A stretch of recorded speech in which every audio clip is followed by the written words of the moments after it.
This is a 1991 Bentley Turbo R, and it's what you drove 30 years ago if you were rich and you wanted to go fast. Rolls-Royce also made cars for the rich, but the ones who wanted a peaceful, quiet, serene experience. Bentley made cars for the rich drivers if you wanted luxury, but you also wanted some power. Today I'm going to review this Turbo R, one of the most expensive cars in its day, and show you all of its quirks and features.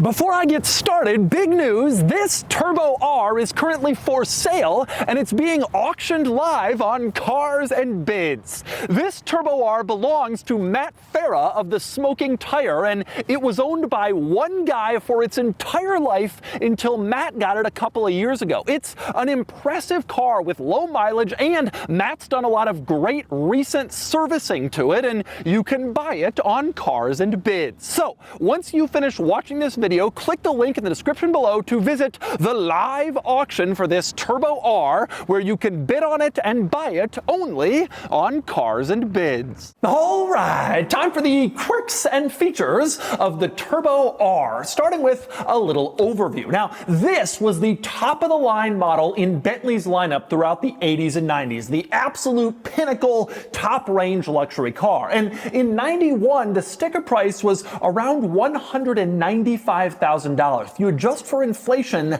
that's equivalent to about $450,000 in today's money for this car.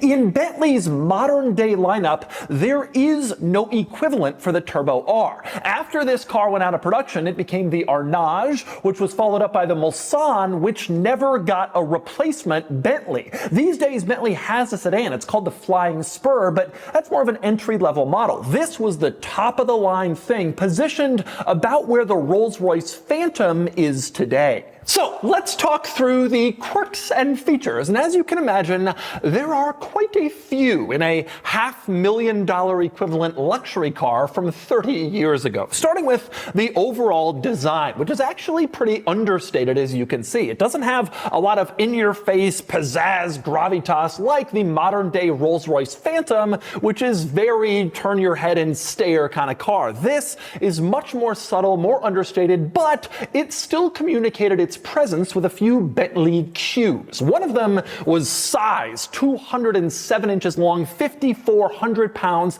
This was a huge car back in the late 80s and early 90s. And there were some very distinctive styling touches too, like the trunk line that sort of tapers off in the back, gradually slopes down. That was a common Bentley and Rolls-Royce trait that these cars had going back to the 30s, 40s, and 50s, and they kept that through this car and even the Arnage that came next. You also had the very large upright grille, the big front grille with vertical slats that told everybody this car was being driven by someone of wealth and power.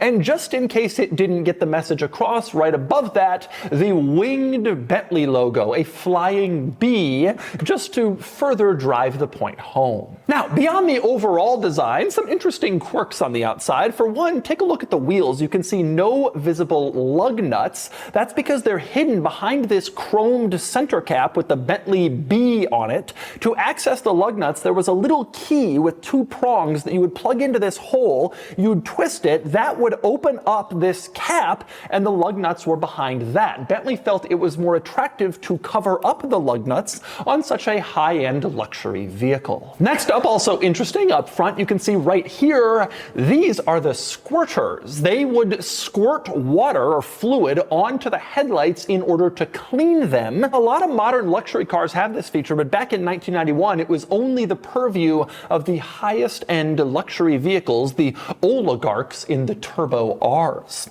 Also interesting, you can see this Turbo R badge on the fender, announcing precisely what this car is. This is actually the exact same badge they have on the trunk lid, which also announces what this car is. It allowed Bentley to save a little money. They didn't have to print a separate fender badge and trunk badge. There was just one, and they could put it anywhere on the car, which is kind of funny to see. And speaking of badging, one lovely little quirk of this car is the rear badge, the winged Bentley emblem with the B in the center, contains the hidden keyhole for the trunk. You flip up the little B, and that's where your keyhole was located. You stick your key in there, twist it, and that's how you open up the trunk. But when it's closed, it just looks like a Bentley logo, and it hides the unsightly keyhole. Now, if you're looking at this car and you think that it looks like a Rolls-Royce, well, you're forgiven for that mistake because actually, it is a Rolls-Royce. You see, these days, Rolls-Royce and Bentley are very different companies making different cars. Rolls-Royce is owned by the BMW Group.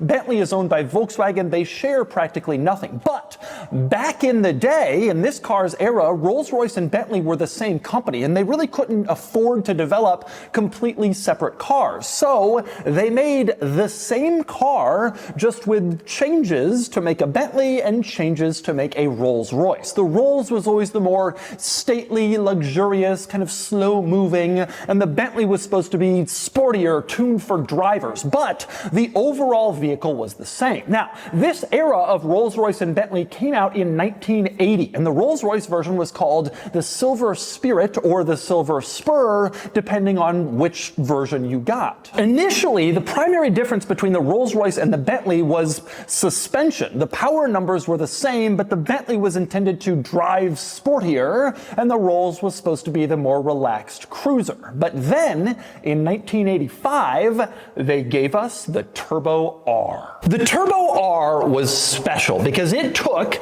the famous 6 3/4 liter V8 that all of the Rolls-Royce and Bentley models used in this era, and it added, well, a turbocharger, of course, for more power and performance. This was special because it gave the Bentley something distinct, something different from the Rolls-Royce. The Rolls never got this powertrain. It was Bentley only, and it really gave it a performance advantage for the rich people drivers, the whole Bentley purpose. Now, this was the highest performance version of this car, Rolls-Royce or Bentley, that was offered. It did 0 to 60 in the low 6-second range, which was quite impressive for any sedan back in the early 90s or late 80s. Even BMW M5s, vehicles like that, a lot of them didn't exist yet, and even then, this was a fast car, particularly considering its size. Again, 5,400 pounds, 207 inches long. It was huge, and it was fast. And it was especially fast also considering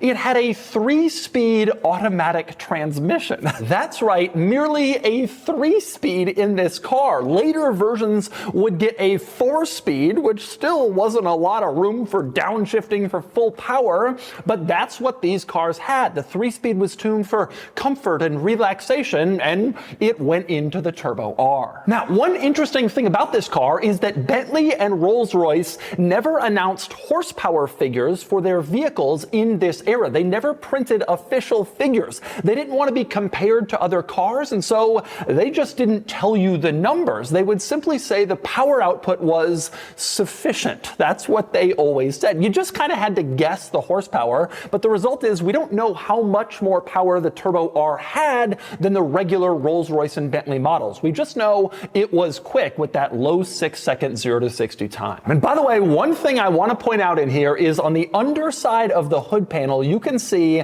the sound deadening heat shield material is all in place. I've been in a lot of these cars that all starts to disintegrate and get crappy, but here you can see how it was supposed to look, almost like a pillow top mattress. It's so high quality and Bentley-esque, and this car is in such nice shape, it lets you see that. Now, and next up, we move inside the Turbo R, which is a gold mine of quirks and features. We start with the door, which is an absolute behemoth of chrome and wood and leather and metal. It is incredibly heavy, hard to really describe or explain, and much heavier than modern car doors. This was luxury in its day. But one thing you'll notice right when you open the door is that the keyhole for this car is over to the left of the steering wheel. Matt Farah, this car's owner, told me there's a purpose for that, and it is not a Le Mans start like in a Porsche. Here's the deal. This car has a hydropneumatic suspension system, much like in old Citroen models. And after the car has been sitting for a few days,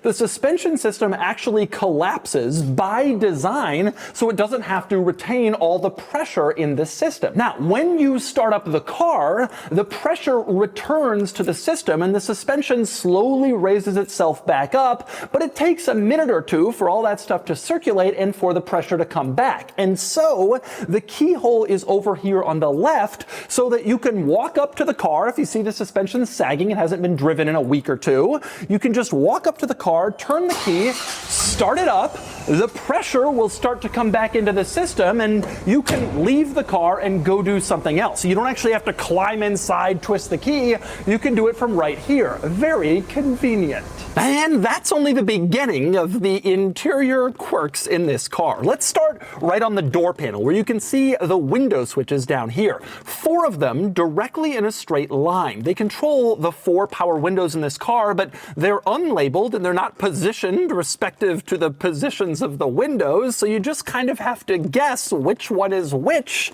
Those are your window switches. Now, also in the door panel area, you can see in the door jamb, there are like plaques here to announce what this car is, Bentley, and to tell you how celebrated and special it is. It even gives you a special chassis number so you can brag about the rarity of your vehicle. You can't actually see these plaques while you're driving because they're hidden when the door is closed, but they're there and they look cool, and they're certainly more special than what you get in a normal boring car. And that is also true inside. You get inside this interior and you can see it is a leather and wood and chrome affair everywhere you look. This car comes from the era when luxury didn't mean more tech and more gadgets, but rather more wood. And so the entire dashboard, the center console, is all finished in beautiful glossy wood. Leather is on basically every surface. Very little plastic in here, and trim is chrome practically everywhere you look. This was a high-end, opulent, upscale luxury car interior in its day, a seriously lavish place to spend time. And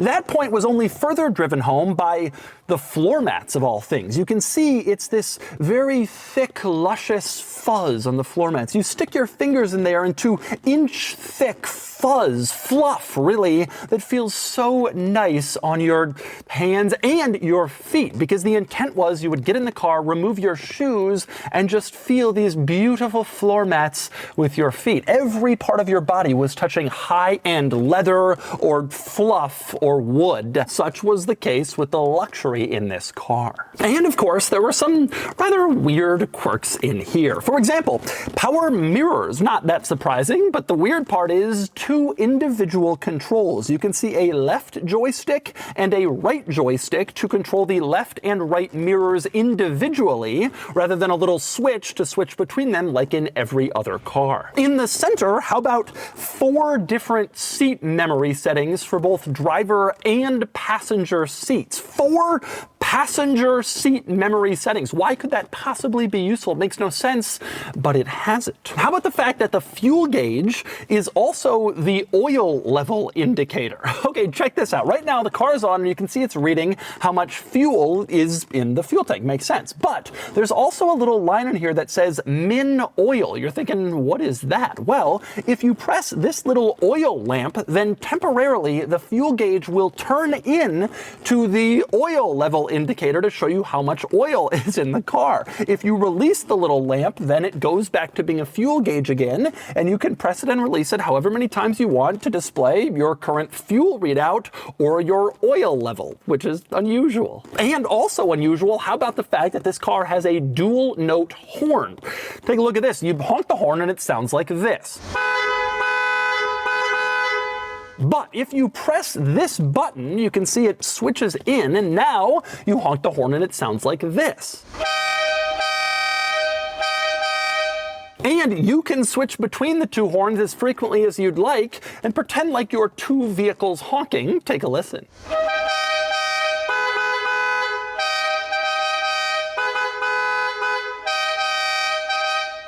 Of course, that's not the reason they do this. The real reason for the two-note horn is one is supposed to be a city horn, maybe a nice little tap to let someone know a light has turned green. The other is a country horn for honking over longer distances where you might be going higher speeds. A dual note, also called a town and country horn. And oddly, honking the horn, you got the choice between 4 different buttons for horn placement. You can see 2 upper horn buttons, pretty standard on most steering wheels, but then there's 2 lower horn buttons as well, so many different places where you can honk at someone depending on exactly where your hand is placed. Next up, how about this for quirky? You can see the climate controls here. You adjust the temperature with these dials that basically look like Oreo cookies, showing red, white, and blue.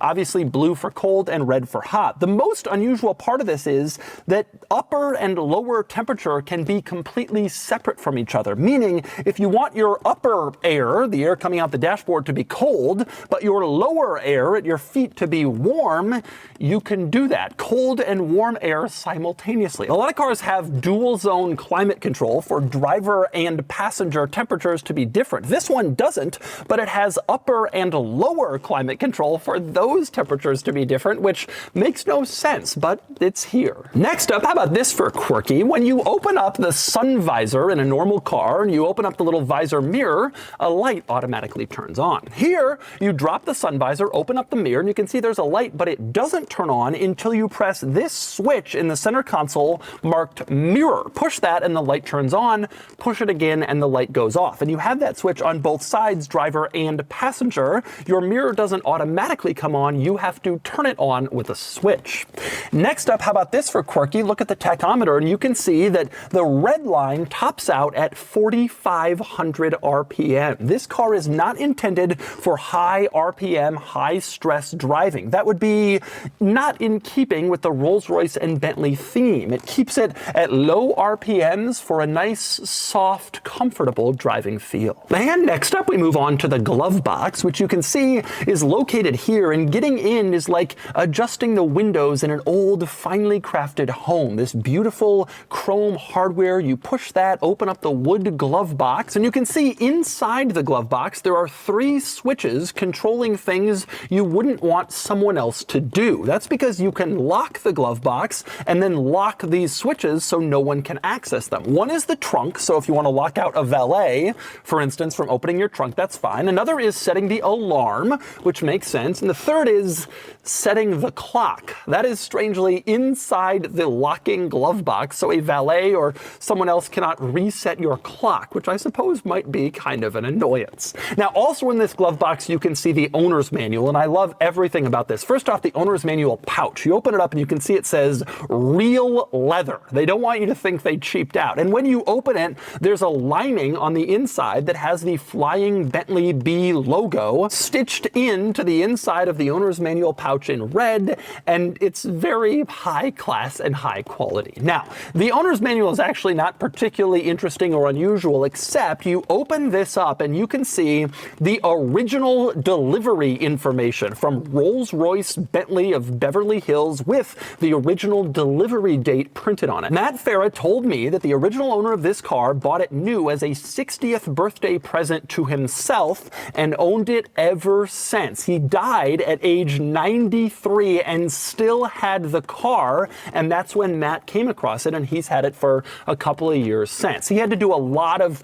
work to get it back into the condition that it's in, which frankly is fantastic, but up until he had it, this was a one-owner car delivered new in Beverly Hills and always in Southern California. One thing I love in this owner's manual, go to the last pages, there's some graph paper so you can take notes, and the original owner wrote down his first 2 fuel stops, the mileage and the fuel economy he got, and then he kind of lost interest in doing that and he never did it again. I don't blame him, but that's your paperwork. And next up, moving into the center, you can see there is a locking center console lid here as well. If you want to lock up your valuables and they don't fit in the glove box, the center console gives you another spot where you can do that. Right above the center console lid, you have 2 individual armrests for the front seat, so you don't have to fight over whether it should be up or down, but you do not have any cup holders in here, which is crazy because you have 2 individual controls for the mirrors. You have 4 seat memory settings, driver and passenger. You have 2 armrests and 4 different buttons for the horn and 2 different types of horn, but no cup holders. They just didn't do it back then, and so you gotta find an alternate thing to do with your drink. Now, finally, last items we're talking about up front before I move in back. 2 other things I like here. One is the multi-color display for all of the warning lights. You can see when I turn the car on, they all turn on, and they're all different colors and next to each other, and it looks like a light party in there when you first go to start the car. I also have always found it interesting in these cars, the gear shift situation. It's fully electronic, so you shift into gear and it's like nothing. It's like flipping a switch to turn on the dome lights. It's very easy to go through the gears. Electronic, and then there's a signal sent to the car to actually make the gear switch. So you put it into drive, very easy and simple, and then like 2 seconds later, the car actually clunks into gear. Feels rather unusual, especially for a car from this era, but that's how they did it, to make the shifter as low effort and luxurious as possible. And next up, we move on to the backseat of the Turbo R, where there is still a lot to discuss. Starting with interior room, there's a lot of it. This is a big car, and so there's a lot of space back here, knee room, headroom. It's not common in 90s sedans to have a lot of space, but this one does, and I have this front seat pushed pretty far back, and I still have a lot of room back here. And the rear seat materials are also excellent. You can see leather practically everywhere back here. It's absolutely beautiful. Wood trim on the door panels, the same high-end glossy wood just like up front, and chrome practically everywhere you look. Again, the finest materials in back. And yes, that still includes the floor mats. Very high quality, thick, fluffy floor mats. You stick your fingers through them and they're so nice. And again, the theory was you would get in the car, you would take off your shoes and just let your feet sink into the floor mats and relax on a nice ride in your Bentley. Now, also worth pointing out back here, you have individual rear ashtrays, meaning one on each side, driver and passenger for the rear seats, because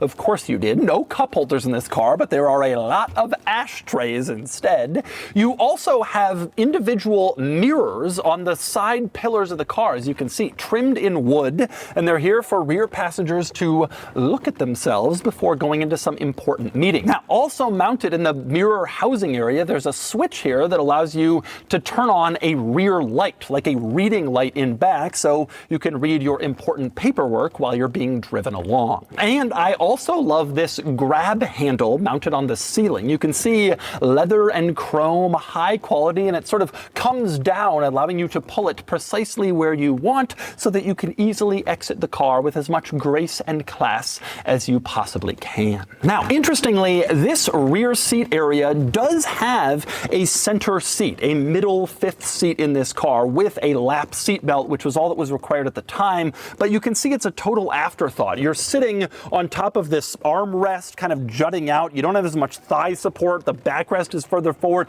It's not really where you would want to spend time. This car is really intended for 2 people up front and 2 people in back, but that third could get back here if you had to. Now, the other interesting compromise in back is that there's no rear climate vents back here for rear passengers, which is strange. For such an opulent high-end car, you'd think that would be a simple feature to get climate vents in back, but no, they didn't do it. Then again, the Bentley was never the car you were intended to be driven around in. Remember, the Turbo R was the performance model that you were supposed to drive, and so backseat passengers weren't the primary focus of this car. And finally, we move on to the trunk situation in this car. Open up the trunk.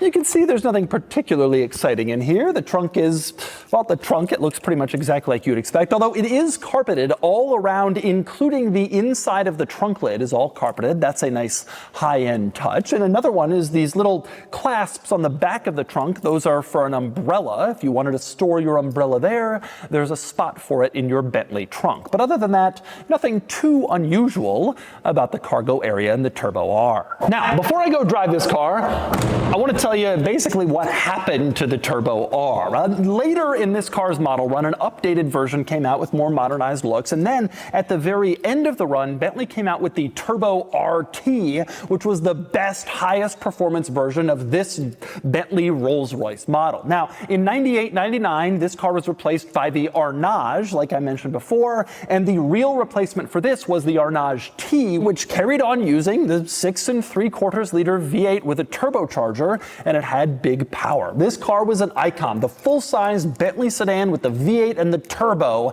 Everybody knew it meant business. So, with that in mind, let's get it out on the road and see how it drives. All right, driving the Bentley. Now, I've driven quite a few of these old Bentleys and Rolls-Royce models from this era. I've done videos on a few, specifically an old Rolls at one point, but I've driven a lot of these cars and they all drive about the same, which is to say old school luxury. They feel just so old, and that's actually not a bad thing in this case. When I say old, I mean like stately and heavy and big and long hood, lots of presence. Like, it's not what you'd want a normal car that you drive around in all the time to necessarily drive like, but this is an occasion car, and the occasion of it is really, really clear. It's actually not that old of a car. I mean, it has heated seats and gauge cluster warning lights, and it's a fairly modern vehicle in a lot of ways, but the way that it drives is just this sort of stately luxury that doesn't really exist anymore. And I gotta say,